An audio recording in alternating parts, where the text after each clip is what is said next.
Hi guys, welcome to PQ, where we watch and talk about music as classical musicians. Today we have a very emotional, very meaningful song for you. It's my sister's first time hearing this song. It's Jackson Browne and it's called For a Dancer. It's one of my favorite songs and it has a very beautiful piano part, so that was the reason I wanted to listen to it, but I also love the lyrics, love the arrangement, and I love his voice so much. I don't think you've heard this song, and I don't think you know the singer. Do you know Jackson Browne? No. No, yeah. No, I don't know. But as you said that it's a very emotional song, I'm very excited to see it. Yeah, it's What are very the emotional lyrics and it's very beautiful. And I'm not gonna tell you what it's about, so you just guess. That's why I pull out the lyric video, so we can first of all listen to the original arrangement with the piano and everything, but also you can see the lyrics and see how beautiful they are. So let's go. Okay, let's go.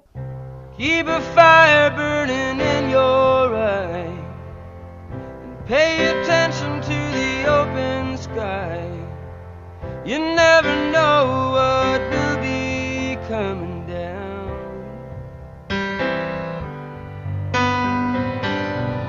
I don't remember losing track of you. You were always dancing in and out of view. I must have thought you'd always be around.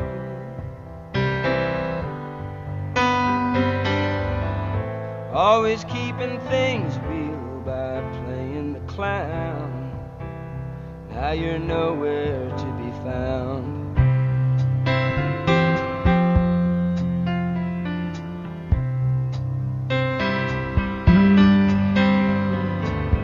I don't know what happens when people die.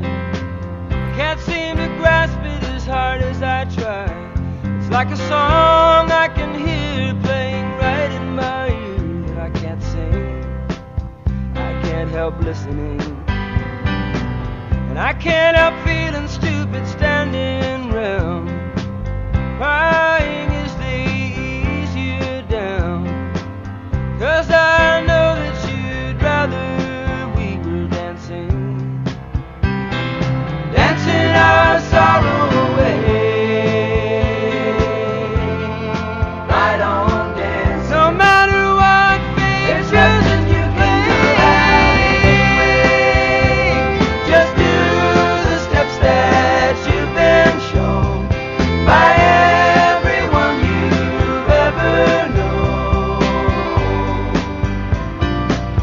until the dance becomes your very own. No matter how close to yours another steps have grown, in the end there is one dance you'll do alone. So that's kind of like the first verse. It's so beautiful. It's so. Do you know what he's talking about, or is it not? Yeah, did the person died and Yeah, about it's about the death of one of his friends, I think.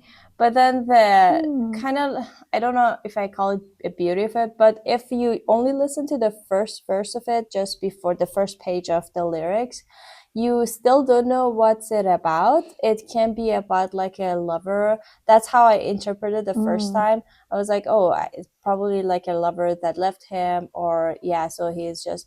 But then when you listen to it more and more, and then you it kind of unravels that, oh, it's that, and then he's talking about that in the end there's just one dance that you'll do alone. It's all the metaphors that he is using. It actually does not sound like a song to me. It's like a poet.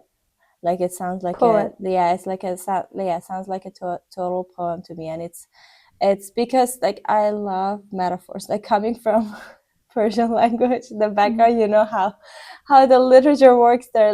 It's just full of beautiful metaphors and all these expressions that you kind of have to think through. It's not straightforward, especially if you go to the old like literature and then poetry. And I feel like it's really like I don't know, it's so pleasant to me when I can find and like hear it in also other languages. And it's so beautiful. Let's just finish it and then we'll talk more about the music.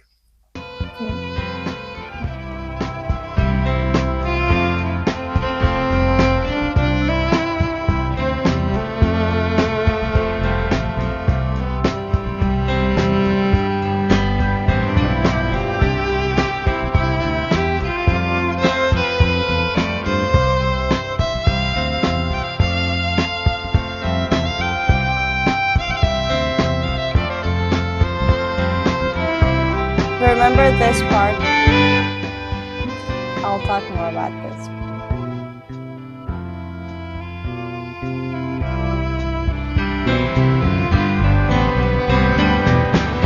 Keep a fire for the human race. Let your prayers go drifting into space. You never know what will be coming down. Perhaps a better world is drawing near. Just as easily it could all disappear, along with whatever meaning you might have found.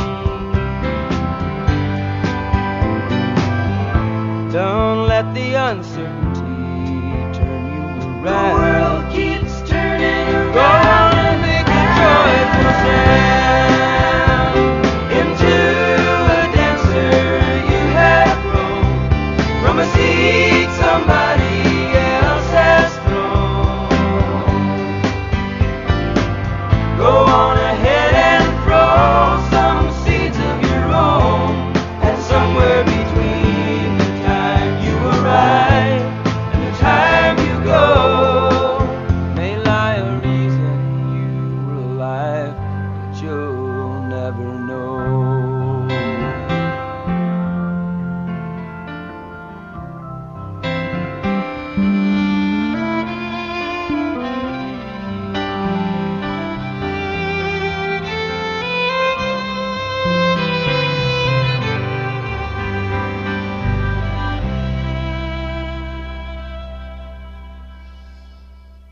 Oh, I love this song so much. Did you like it? I mean, how dare you can Yes. say, you can't say no now. I was like, you have to say yes.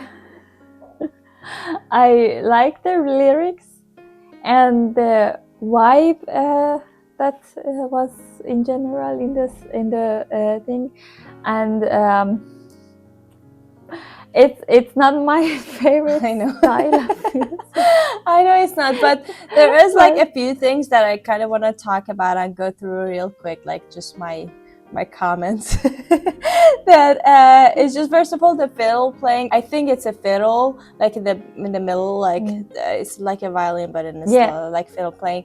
I really love that because it kind of like adds a folk influence or a folk effect to the song. I don't know like his actual like genre and style. I know probably like 3 or 4 of his songs. I'm not that familiar with his like style of like songwriting, but I really love that he used that like fiddle in the middle because it really adds like a folk layer. And I think folk music and the lyrics, they really go together because he was talking all about like, you never know what's gonna happen in life, so you better like just go like have like make a joyful sound, or like plant the seed. You never know like what's gonna happen, so you're born and that was out of your control, and you never know when you're gonna die, so you have like a limited time to kind of like have fun basically. So that was all.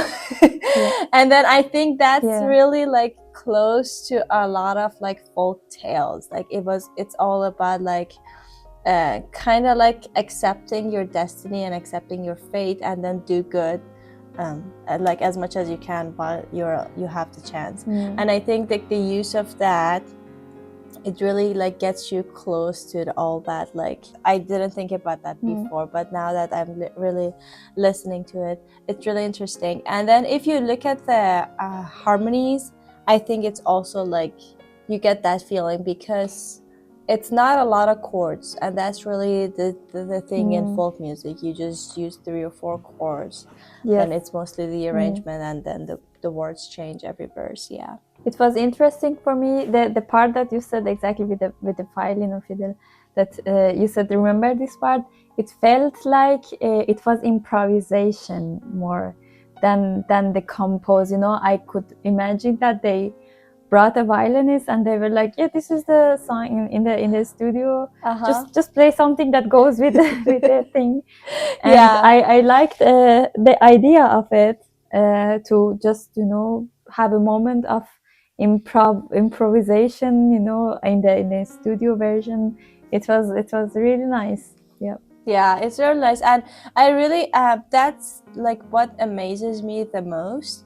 Like recently I've really been exploring like more like folk music, country music, like kind of like these genres that I was not listening to like before as classical musician. And something that I was thinking about, and I think talking about in one of my other videos, it's like it was always like kind of like, oh, it's just 3 or 4 chords. I was like, oh, okay, it's just too simplistic. But now that I'm actually like exploring and listen to it, I was like, oh, just harmony is just a little part of it. You don't necessarily have to like use like these like complicated 7th, 9th like chords, or like add like this and that and like suspension and this and that. It's like there are a lot of other elements that can make music. I mean, I know it's obvious, but like, I don't know, for me it was like always like, oh, I would judge a song but by like the complexity of the harmony, or like how it takes me to like understand it. But for example, this song, when I was looking at the chords, it's just basically like 3 chords with like 1 exception. So it's basically, and then back to C, and then back. So that's just 2 chords so far, and then suddenly it just, in the interlude, the G major comes, and then but when he is singing it is mostly basically 2 chords, and then here we hear this new color that is A minor, and then it just goes on and on, and it just stays the same thing because it's the same pattern going back and forth. But out of those 4 chords, it's like, I don't know, like it came out something really beautiful and very bittersweet, because it's obviously talking about the grief, but at the end it kind of like went into the like the philosophy of life, like how to basically that it is what it is. Like it has like a feeling of like surrender. You have to accept that, and then you have to make the most out of it. So it's very meaningful to me, the lyrics and all the expression that he was using. Yeah, I also like that how something that happened in real life for him, like his friend died, he said it in the beginning, that what happened, and then he brings out something meaningful and beautiful and something philosophical out from it. Yeah. And also the contrast between the music, which wasn't really sad, if you take out the lyrics, it was like this. Yeah. And then the lyrics that was so a little more deeper and a little darker. It was so, but I really liked the vocal backgrounds. They were making so many nice and beautiful harmonies most of the time, and I really enjoyed to listen to it. Nice, yeah, that was cool. So I'm glad you enjoyed it a little bit. And thank you for listening to this song. I know that was my suggestion, and thank you guys for watching this video. Don't forget to leave your comments, like our video, and subscribe to our channel, and we'll see you in the next one. Bye. Bye.